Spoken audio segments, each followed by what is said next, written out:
Hello everyone, welcome back to my channel. It's been a while since I've talked to you face to face, but alas, halfway through the year now. And for Booktube, that means we're all gonna do the mid-year book freakout tag. Basically, the mid-year book freakout tag is just we answer questions based on like our favorite books of the year and all that. So I'll have all the questions down below. This tag, I believe, was created by Chami and someone else. I'll also leave those details down below in case you guys want to do them and tag the original creators. Basically, I have 14 questions here and I'll be answering them for you guys.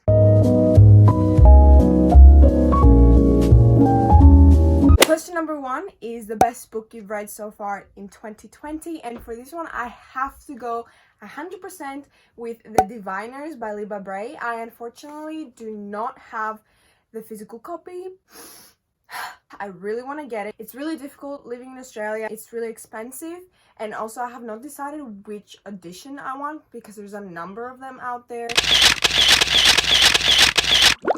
I've been doing my research and I've been trying to find the perfect fit for me in my bookshelf, but I am planning to buy the whole series because I absolutely loved it. I always saw it as a challenge. Like, The Diviners is a really long book and it always intimidated me, but I never knew what it was about. And then it was available on Libby, I think, and I picked it up. I read it in 1 or 2 days. Absolutely amazing. It is basically a 1920s supernatural. It just follows this group of teenagers who all possess different powers, and there's a murder mystery, and it's just amazing. You should definitely go into it not knowing a lot, but oh, it was my favorite. It was so good. I have not stopped thinking about it for months. It was amazing. Question number 2 is obviously the best sequel you've read so far this year, and for this one I 100% have to go with Crooked Kingdom by Leigh Bardugo. It was amazing. I love these characters. I love this plot. My edition is so pretty.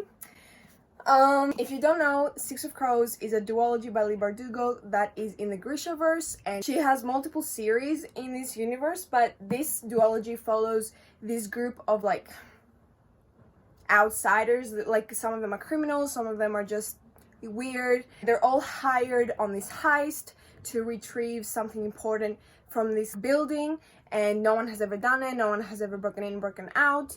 And it was just amazing. Next question is a new release you haven't read yet, and for this one I tried really hard to come up with an answer for a 2020 release, and besides The Shadows Between Us, which I have not been able to read because it's sold out in Australia and I've been waiting for like 4 months for it to restock, so that's a pretty valid excuse. But a book that came out last year around November or October was Dark Dawn by J. Kristoff, and I'm really sad I have not gotten to this yet because the other 2 books were amazing. This story starts with the book Nevernight, and it is about this assassin girl that wants to go into an assassin school, and it's all bloody and amazing, and the author writes amazingly. Like, it's such a unique writing style, so you guys should definitely check it out. Only check it out if you're above 18. This is a young adult and she is, I believe, 16, but the themes in this series are too major for anyone under 18. Next question is most anticipated release for the second half of the year, and the only one I can think of is The Secret Life of Addie Laurie. It's by V.E. Schwab, and I'm so excited to get to this book. Oh my god. The premise of it sounds amazing. It basically follows this woman that has been alive for 400 years, I think. Every time like she dies, she comes back or something like that. So she's lived a lot of lives until one day someone recognizes her from the past. So it sounds so interesting. For this one, it is the biggest disappointment of 2020, and a lot of you guys know what book I'm about to mention because I did mention it in my April wrap-up, but this book basically is Heart of Flames by Nikki Paul-Preto. The story did not reach its peak for me. I gave it 2 stars out of 5, I think. Yeah, it was really low, and I'm not expecting much from the finale, but I really hope it picks up again. This story just follows 2 sisters who are phoenix riders, and it is illegal for anyone to be a phoenix rider in this world. They find 2 eggs, and from those eggs they're hoping to birth some phoenixes until one sister betrays the other. Hopefully the finale is great. hopefully my bank account won't cry when I buy the exclusive edition, because even though I didn't like this one, it doesn't mean I don't prefer the exclusive editions from Crate. And the link I will leave down below is to Book Depository, which is the original cover, so don't be freaked out of the color differences, because this is an exclusive edition from Crate. So I'm pretty sure you can still find them on their website. I really need to reorganize these shelves. I am so sorry. Oh shit. And I really don't want to do it. Another option was a graphic novel by Kevin Panetta called Bloom. This was supposed to be an American-Greek romance between two boys during the summer, and it was so bad. It was so bad. I was so excited to read it because look at the art style, absolutely magnificent, but the story was just horrible. The main character was so toxic. I did not like him at all. Like, the ending, it did not answer any of my questions, because like we did not touch on things as sexuality, because I'm Greek, I'm full Greek. I am aware of how my country perceives members of the LGBTQ plus community, and I feel like the author was scared to touch on the fact that his parents, like how they would react if they knew that he was gay. It was implied, but I feel like the author made the parents' reaction like to his advantage. It wasn't very realistic to me as a Greek. I did enjoy the recipes, because we do have recipes at the end about foods they cook, but other than that, I felt the protagonist was whiny, toxic, he was clingy, whereas the love interest, I loved him so much, and he really reminded me of Ben from Heartstopper. They were literally the same person, but I didn't care because I do miss Ben, because I cannot wait for volume 4.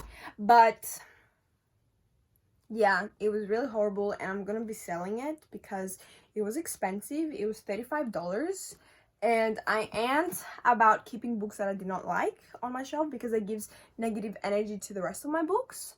So getting rid of that, unhauling it, bye-bye. The biggest surprise of 2020, besides the Diviners, which was the biggest surprise, I will have to go with Truth Witch by Susan Dennard and A Darker Shade of Magic by V.E. Schwab. These two books were such a big surprise because I was not expecting to love them as much as I did. Basically, they were just amazing books. They both follow just these protagonists that go on an adventure. This one follows these two best friends who protect each other, and one of them is a truth witch, and it is very illegal, dangerous, and rare to be a truth witch. So we're following them on an adventure where they have to like seek a safe space and all that jazz. And this one, we follow this traveler, one of the two last travelers that he knows of, and basically his blood allows him to travel from continent to continent, and to reach this other continent you need the magic he has, because in this world there's only 4 Londons, and he lives in Red London, and there's also Grey London, White London, and Black London. It is so interesting. These are such great books. You guys should totally check them out.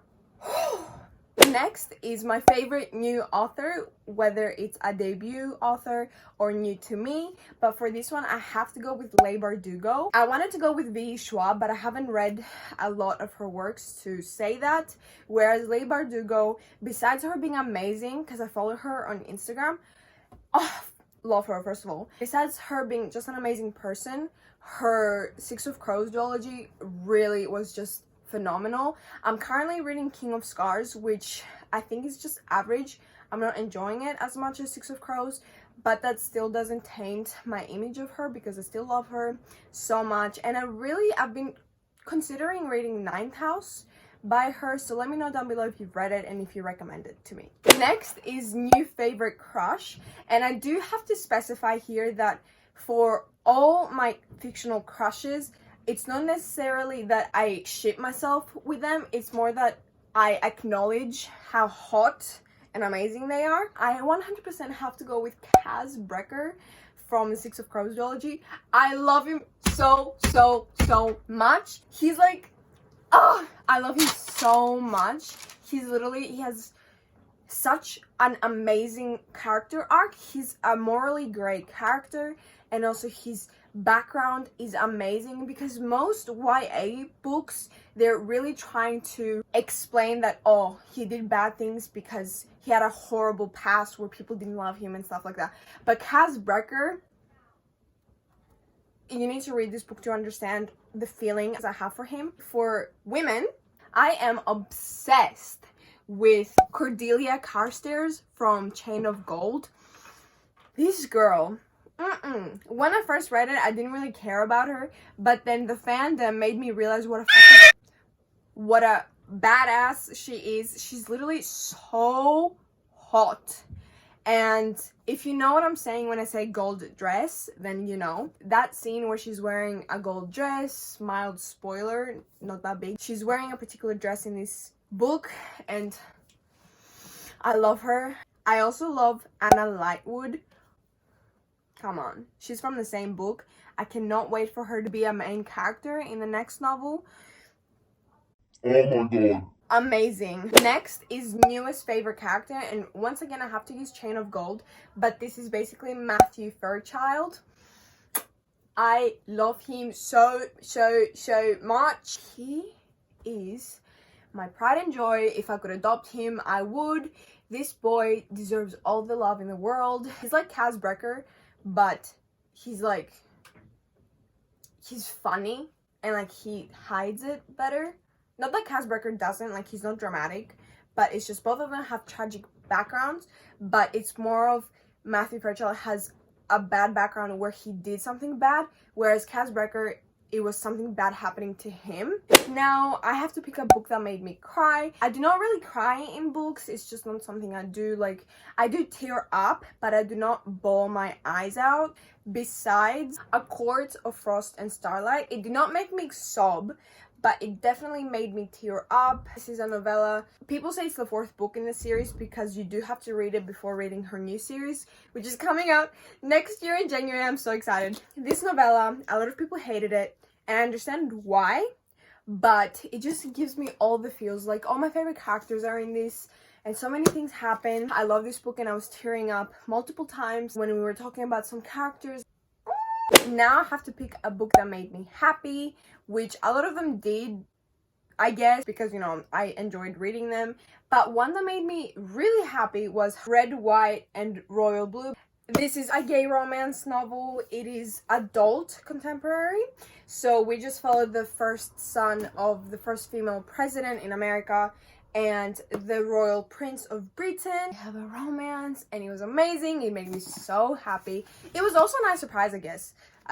Again, I did not want to use the same book for multiple questions, but anyway, you guys should definitely pick this one out. Next is most beautiful book you've bought this year, and I cannot show you because I'm using it as a stand, but that is Crescent City, House of Earth and Blood from Sarah J Maas. Just look at that cover. Next is what books do you need to read by the end of the year, and for this one I 100% have to go with A Conjuring of Light by V.E. Schwab, because the second book is really pushing me to read the third one, but I cannot wait to read this. I really hate that I have the small paperbacks. I really want to get the hardcovers, but they're like $50 each, so no thanks right now, because I have the paperbacks. I do not need to be overbuying. And last question is favorite booktuber of the year, and for my absolute favorite booktuber is Chloe from Books with Chloe, and her journal with Chloe and her ASMR with Chloe.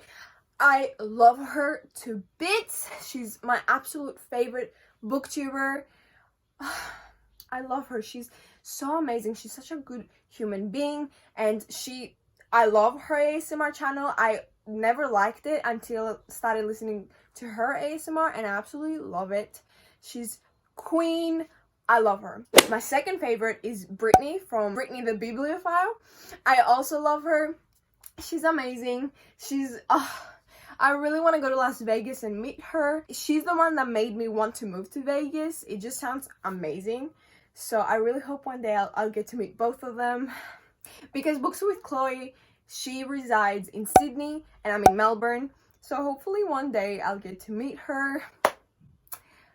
One can dream. That is it for today's video. I hope you liked. the books I mentioned or that you found your next read. Once again, I will leave all details down below with the original creators, the questions of the tag, and links to where you can find the books I mentioned. And I will see you next time. Bye!